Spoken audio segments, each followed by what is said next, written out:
Hi, Kristen. So let's take a look at what you've done here. Okay, online communication. Let's see what you wrote. Since the dawn of the internet and the rapid advancements in computer technology, an increasing amount of work tasks have been shifted towards the digital screen. As a result, the way workers convey messages and the way workers convey messages and cooperate has also been digitized, meaning less communication face to face. Although certain work tasks are better solved with direct contact person to person, I strongly believe online communication is the way forward and that the benefits of this far outweigh the disadvantages. Great, I love it. Let's keep going. On the one hand, there is ample evidence to suggest that some types of communication are, because it's some types, right? So some types of communication are better performed in person rather than via a screen. The central reason behind this is twofold. Firstly, vital parts of communication, such as body language and gestures, may not be picked up by a screen. Okay, I would have liked an example here. Secondly, a large proportion of the public may not know how to use digital products such as chat programs and FaceTime, or they have the skills to go online but prefer not to. For an example, a study conducted by the Norwegian government in the wake of COVID-19, you don't need this comma here, okay, found that mothers with newborn babies experienced a quicker increase in their child's weight when a nurse visited them at home than mothers who only received advice from a nurse via FaceTime meetings. Okay. The importance of having someone there in person, guiding and supporting the mother greatly benefited the child. Remember, we're talking about workplace, though, so be careful with all of this. Therefore, it is conclusively clear that in some instances, meetings in person are more beneficial than meetings online. Okay. All right. I was a little worried about this paragraph at first because it looked to me like you were talking about in-person meetings. This is something that's widely misunderstood in this essay. You're really supposed to be focusing on online communication, and then you can talk about the advantages of it, and then you can talk about the disadvantages of it. You kind of did that. You kind of talked about the disadvantages of it, but you also talked maybe a little more. You focused a little more on face to face than I would have wanted. Okay, so how can I explain this? When you talk about why face to face communication is great, you're not necessarily telling me why online communication is bad. Okay, does that make sense?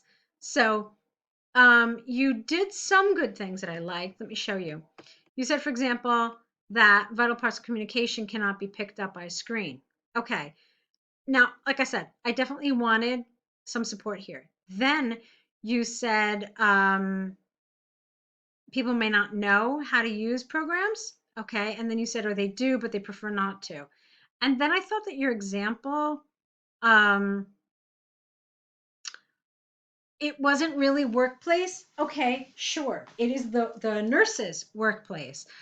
But I felt that a different uh, example would have been more appropriate. Does that make sense? Something again, more workplace focused. Like, tell me why face-to-face meetings with, a client and an employee um, aren't as effective when they're done online, and yet when they are done in person, deals are closed more quickly, things are more advantageous, and a better rapport is established. So you could have talked about that stuff, and that would have felt a little like it was more appropriate to the task. Okay. All right. So let's keep going. And again, this is not a comparison of why face-to-face meetings are better. You see, this sentence too kind of was problematic for me. No one is questioning whether face-to-face meetings are well, yeah, we are kind of questioning it. But again, your focus in these essays should not be on face-to-face meetings. Your focus should be, again, where is it? This is the given. We're doing this more now. We're talking online, we're communicating online. What are the advantages of that? What are the disadvantages of the fact that we're communicating more online? Okay, so that's what it's supposed to be about. And in this paragraph, it would have been the disadvantages of communicating online, this shift towards this type of communication. Okay. All right. On the other hand, although there is a case for face-to-face meetings in some instances, the benefits of digital communication cannot be overstated. Lovely. This is largely because it can be done from almost anywhere in the world and at any time during the day or night, as long as you have the necessary equipment and an internet connection.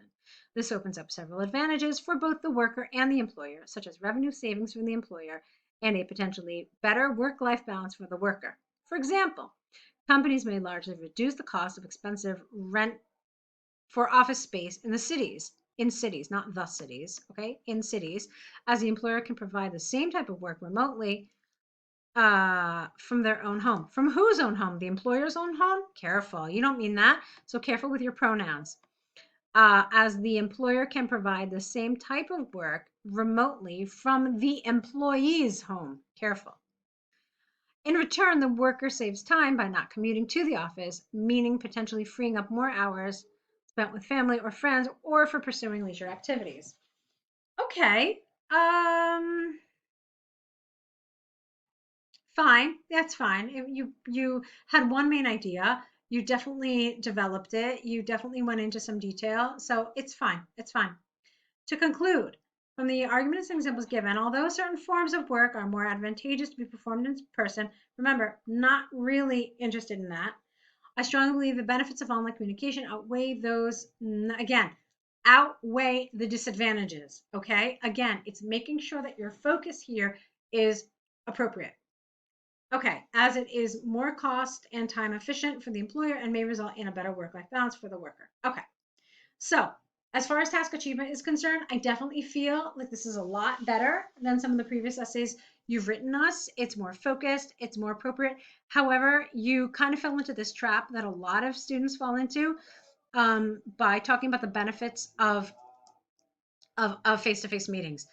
Uh, it's okay to mention them, but only when you're comparing them to the drawbacks of of um, of what am I saying? Of digital communication. So right. So this was okay. Okay, like this example. My problem with the example was not the way you framed it and that you were, saying that, oh, when it was face to face, it was much better than it was online. My problem was with a specific example, which I, would say it's not 100% workplace, because it's also someone's home. But I think you know what I mean. Um, okay. So yes, definitely on the right track. I feel pretty good about these. Let's take a look now about this one, German school subjects. The pie chart displays information and percentages regarding the popularity of 7 different courses in Germany in 2017. The subjects shown were good. Overall, the course favored by most was PE, whereas the least popular course amongst the respondents was IT. Good.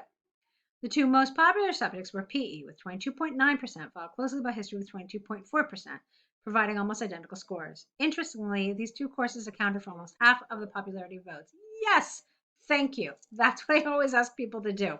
Good.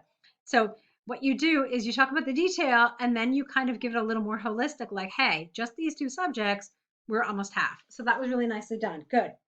Both maths and physics at 19.5 and physics at 18.1. Did I say that correctly? I think I said something that I didn't read, so I'm sorry. Let me try it again. Both maths at 19.5 and physics at 18.1, which were the 3rd and 4th most popular subjects, showed similar percentage rates. And when added to history and PE, these 4 subjects made up 80% of the total percentage. You don't have to say the word score. All right, I like that. That's interesting. You could have maybe done something here, okay? But I like what you did. No problem. The remaining 3 courses with the smallest portion of popularity, you don't have to say rate. You just said smallest portion of popularity, were biology, geography, and IT with 7.1, 6.4, and 3.7% respectively, accounting for less than 20% of the pie chart. Now, here I definitely feel like you could have done more. Okay, let me do a word count here. I know you're fine, but I just want to double check. 147. Okay. Are you going to get marked down for that? No, of course not. We don't have a word minimum anymore. But it's going to be hard to get a really high band score in task achievement at 147. Now, you missed a nice opportunity here with these. You took advantage of it here. Okay, definitely in these 2 paragraphs. You didn't take advantage of it here. What could you have done? Well, a nice thing would have been to talk about how this 3.7 is like half of this 7.1. Heck, I mean, you could even say that's half of that 6.4. I mean, it would be wrong mathematically, but you could still say it. Do you know what I mean? So I liked this, that together they accounted for less than 20%. That was fine, or you could have done something else. The remaining three courses with the smallest portion of popularity were each under 10%. Okay. And then more specifically, biology came in at 7.1% and geography at 0.5 less. The least popular subject, IT, had only 3.7% of the popularity, comma, roughly half the popularity of biology. Together, the three least popular courses accounted for less than 20% of the total.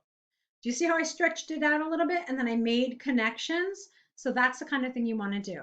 Now, a few things about these kinds of pie charts. I think what you wrote was lovely. I thought it was very good. These types of these types of charts in general, where there's like very little information, they're not super common. Okay. Usually what you have is you have a chart like this, and then there's like a second chart, like a line graph or like a table or something. And in that case, what you did is great. Okay. However, occasionally IELTS does throw these in, and I have found in my experience that they're the ones that confuse students the most because students are so used to, condensing and consolidating information that suddenly, they have to write this entire task one on very few pieces of information, and I mean, it's it's disastrous for a lot of candidates.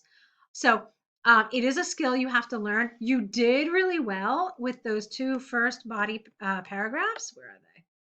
Yeah, you did really well with these. I really liked it. Like I said, you really missed some opportunities there in that last paragraph. So you're definitely on the right track. Definitely very good. I definitely see an improvement in this set of essays. I hope you see it too. Keep at it.